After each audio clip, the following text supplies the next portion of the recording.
Alright, so I forgot to press record, but I just took off this old 7-pin plug here. It's actually the original one. You see the old terminals where they were put in there, so it made it a good while, but you can see it's badly corroded. So it's time to be changing that.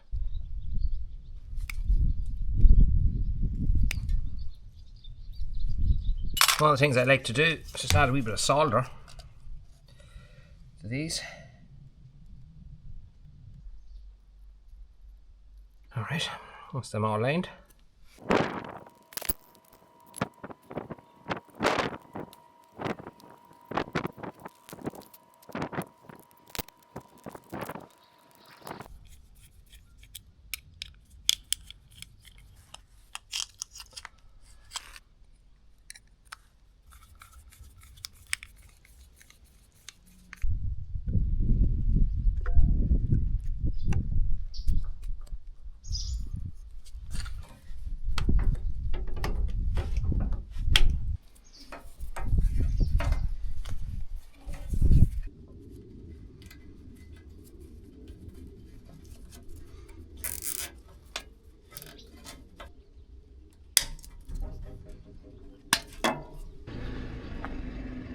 Them all working, tail lights are both working as well, and brake lights. Yep, you can see they're pretty badly rotten. Yeah, let's go get some tyres. Alright, so we're just back here. We're after getting 6 brand new tyres put on this. That'll make a big difference to it. The tyres were in very bad shape. Once we were took off, the lad that was changing them smiled and showed me the state of one of the tyres. And he said it's definitely at the end of his life. So we went and got these here. What are the Kenya Master Trail? That's the ones we put on. We didn't pick any particular brand. We just went with whatever was on the shelf. So that's what we ended up bringing home. We did also get a spare wheel because this one was missing its spare wheel. It has a bracket for it. So we got a spare wheel with rim and all. Ready here just to bolt on.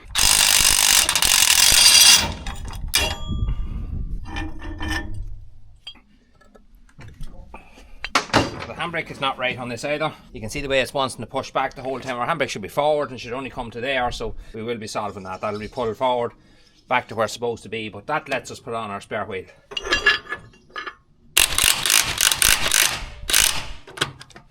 So, right, we'll move our way around the back. We're doing the simple things first. We have a light situation here. Well, the lights are the original wiring, but someone added LED lights on it and put on these spade connectors and didn't really insulate them terribly well. They're all rotted out. It does work, but I'd rather do a better job on that. So this is all bent here in several places. I'd like to get that straightened. I can definitely see that someone probably put blocks underneath it when they were loading something, and that's probably what caused that. They didn't put down the stands on either side, probably because they were half seized, and just put blocks underneath it, load up whatever they had, and that pushed this all up. So I'm just going to come along with a piece of timber here. See, can we just push that down a bit?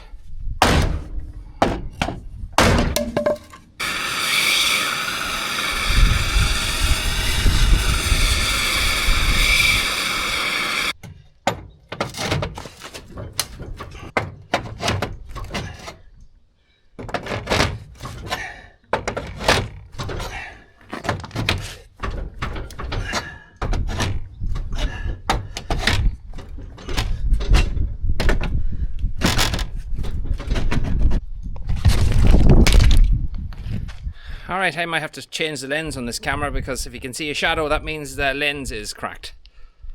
Good start.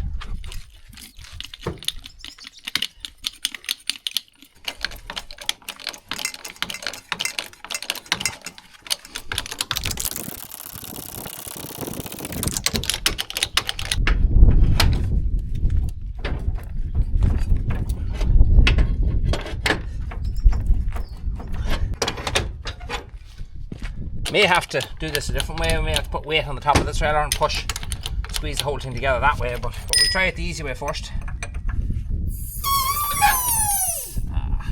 Went up a bit. Up a wee bit maybe.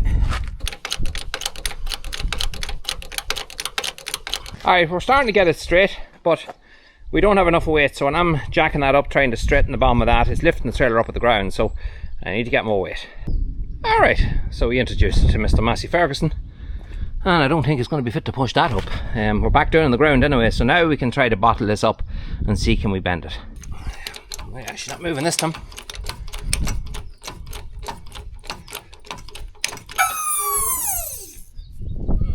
More straighter.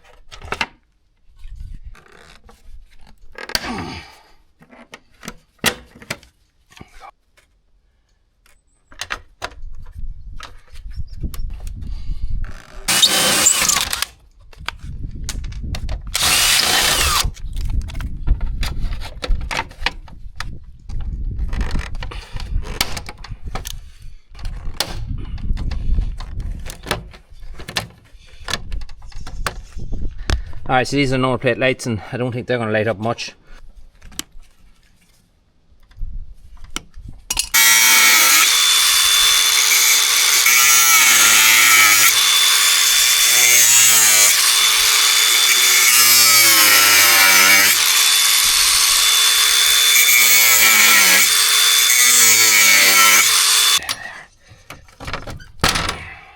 Well, that's the easiest way to move that whole stuff. So I just picked up an LED set. Right here. This will pop in there. The holes will probably not line up. Nope. And I'm going to have a hole behind as well, unfortunately.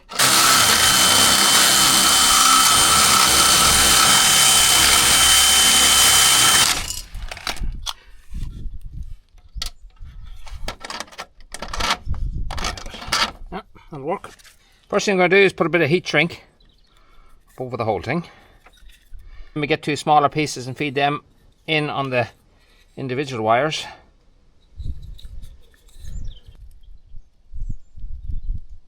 So if you're not new to the channel, you probably know I like to solder everything. I just think you cannot beat a solder joint. Right, well that's that done. We'll put our heat shrink over that.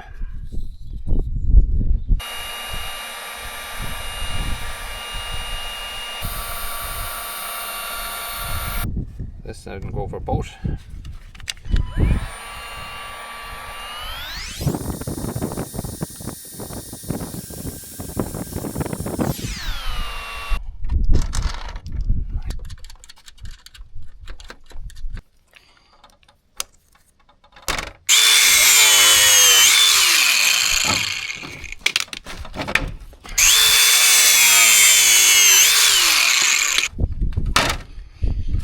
I was just make a phone call down to a local shop to see if I could get a fog light for this to get it done today. Because today is Saturday and they're about to close now in the next 5 minutes because most places close in a half day. But I found this in my stash. Now that is a long time in there. I didn't even know I had it, but I think I bought that for my last Ifor Williams trailer that I had and just never put it on. So that'll be ideal for there, as that is a fog light. One thing I am surprised it didn't come with was any bolts to fit it on.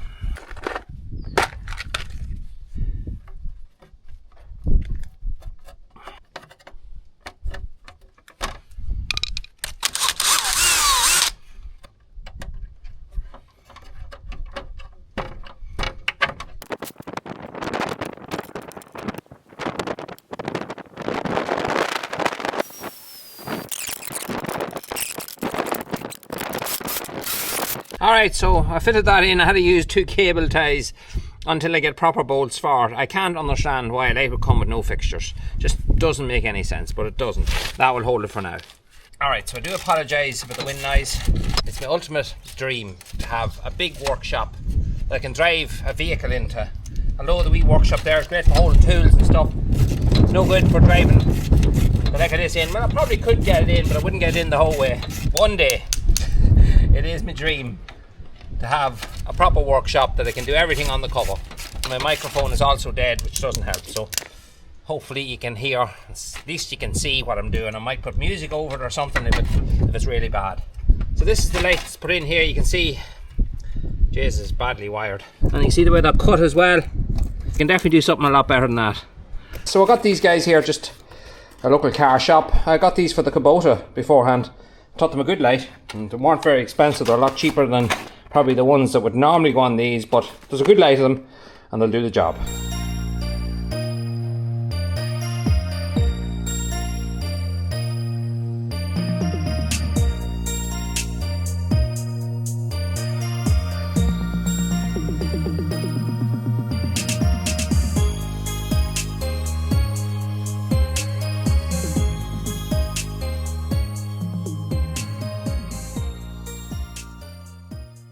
Alright, so not sure if you can see with the sunlight behind me is quite strong, but all our lights is now working. I got Elena to come up here and put her foot on the brake.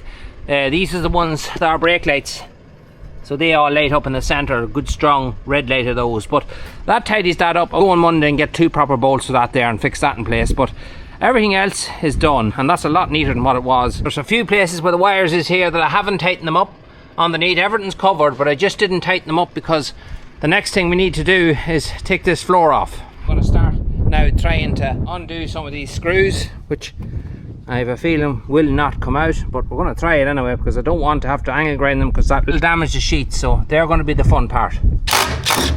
Oh. That just sheared off, and that's actually meant for an impact driver.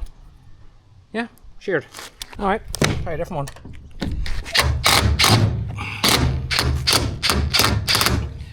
Nope, thinking that. Alright, so the impact didn't work. Now can we drill them out?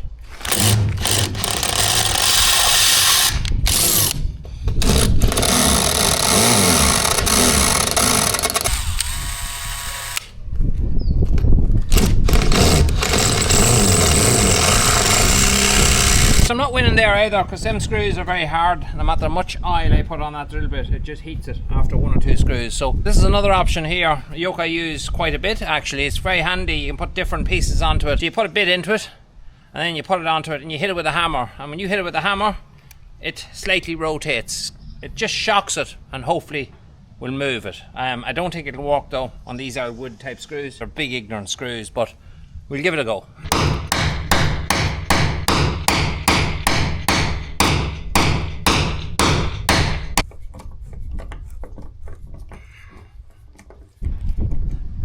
So that's what we're trying to take out. You can see how stubborn they are. But this guy's working.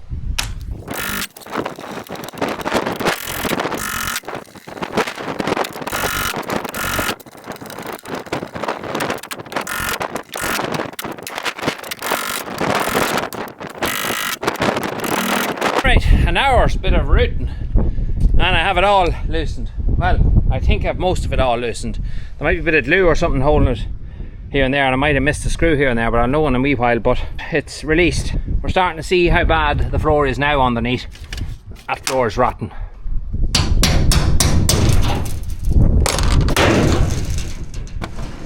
she comes.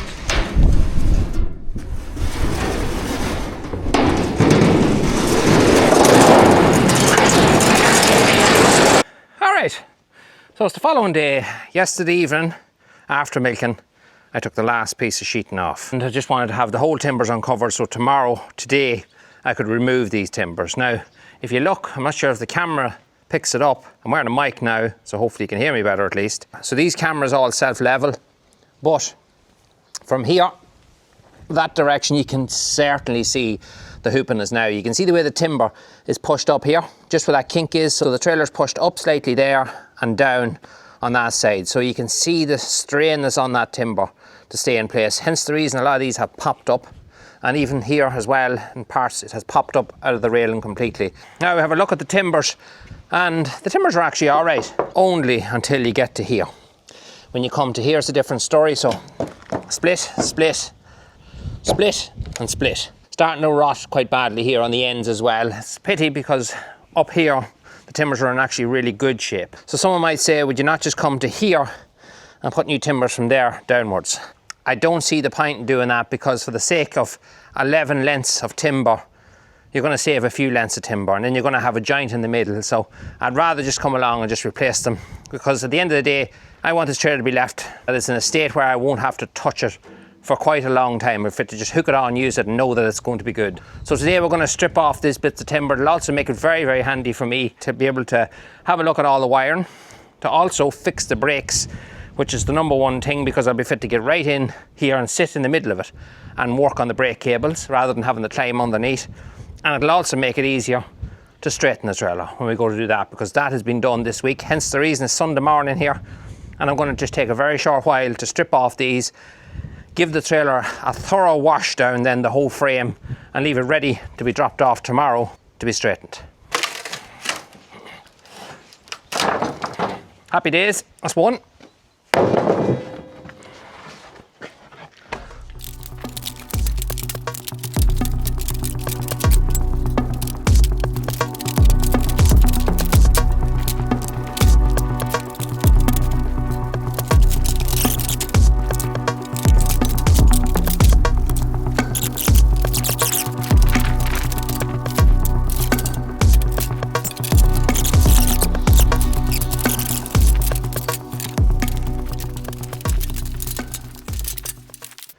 So you can definitely see that the outer timber did not want to come off, the same as the rest of them.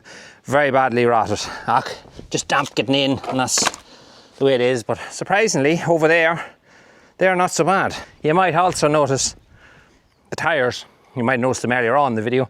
So they're the old digger tyres. She's got a lovely set of new shoes on her. There'll be a very good update on that soon. At night time, I'm already pulling the back rams off the back actors to go and get them repacked. And I've made a start on wiring, so we'll talk more about that in another video. These are the timbers that we just took off, and I'll not throw them out. I'll cut off the bad ends and I'll use them for shelving. There's places in there and in the workshop where I could do it more shelving, and down in the calf house as well. There's places where I'd like to be able to stack calf jackets and stuff up high in the ceilings where there's storage space, so we'll use them for that.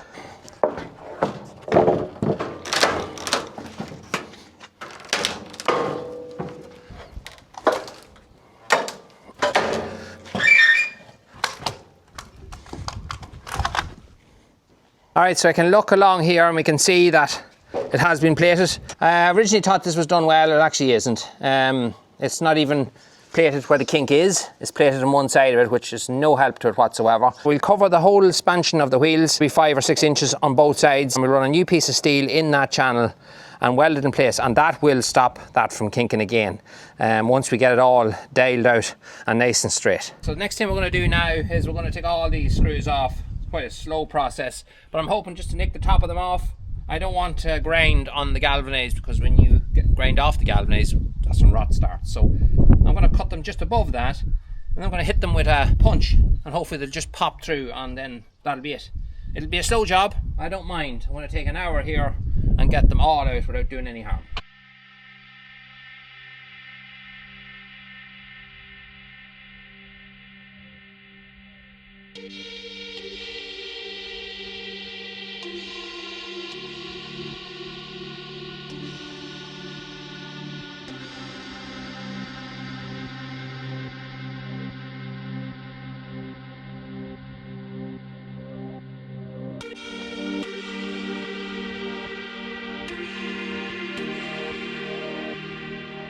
This is the amount of screws that we have here.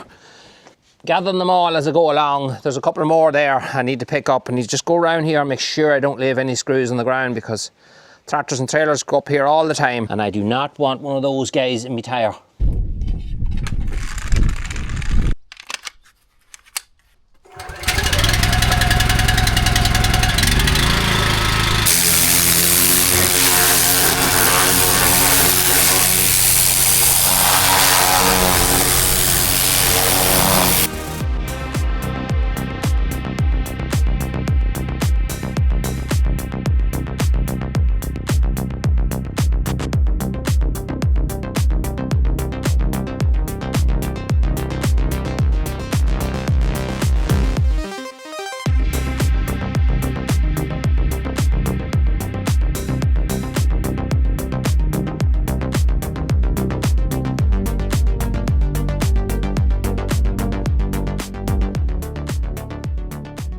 Getting on well there, but I ran out of petrol. Then I filled it with petrol. Then I pulled the cord and it snapped.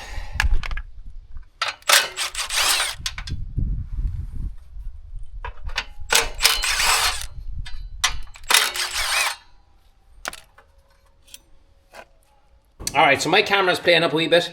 It wasn't recording there, but we took this out and I had a little look, and this is the piece that broke. I don't know why that decided to break, but because such a small piece broke off, I'm hoping there'll still be enough on this to be fit to feed it through, and it'll just be a bit shorter, but we don't have to pull it out the whole way. But if you are putting a new piece of rope on one of these, first thing I do is get your piece that's already kind of ripped here, and you see it'll stick out. That'll make it hard for you to get this fed through, so just get either super glue, nail varnish, whatever it is that'll harden the tip on that, that'll just bring that stuff together. I use a bit of heat. And just get your finger, pull it real quick, and that's it. Make it much easier to feed through into this. So with this then, we have to turn this guy until we find the spring building on it. In my case, I'm going to go the whole way with it. Now, don't take this apart, whatever you do, because there's a spring in there. There it is. That's it clapped out there.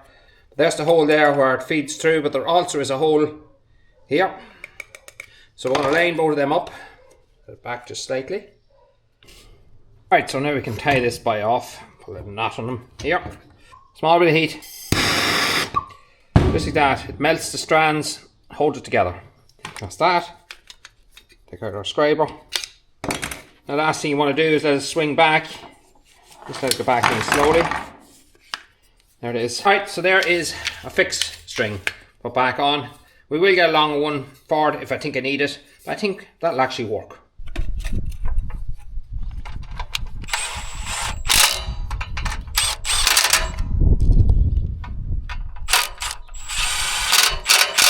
If you have a pressure washer, when you go to turn them on, sometimes, especially a lot of the petrol ones, won't want to pull over. It feels like the engine is completely seized up, and that's because it's under pressure. And normally to fix that, you just pull your lance, you release some pressure, and if you hold your lance and pull this, it'll pull easily. All pressure washers are like that. It's not the end of the world, but if your lance was away on the far side of the shed or something, it means you have to go and collect it and bring it back just to be able to start your washer. So to fix that, just add one of them, which is a release valve, so you can turn this on like that, and that relieve all your pressure. And as soon as you start, then just close it off, and then that's it. Bob's your uncle. You don't have to touch the lance. So it's so inexpensive to do it. By God, it's very handy. Yeah, see it.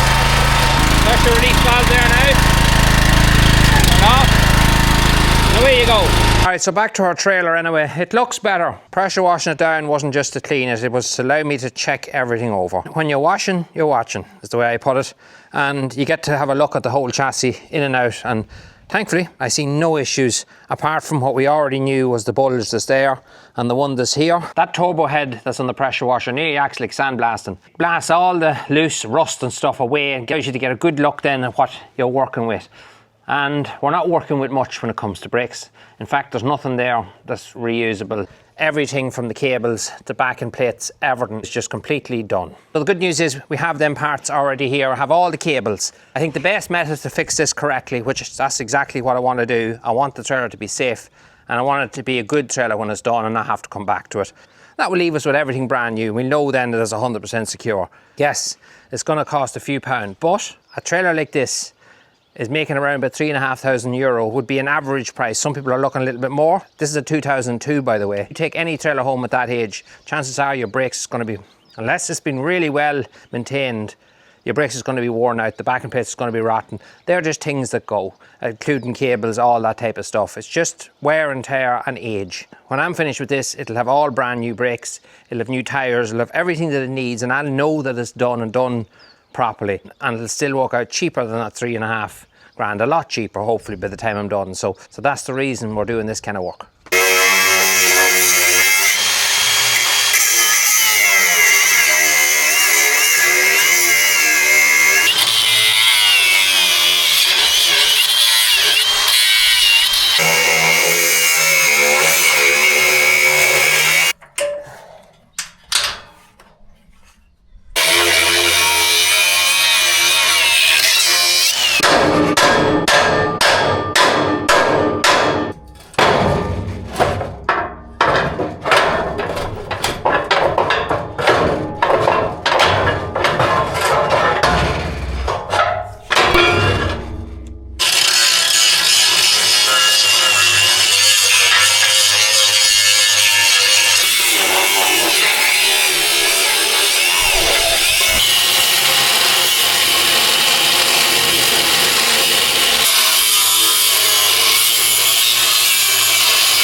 So I've got everything done I want to get done in this video.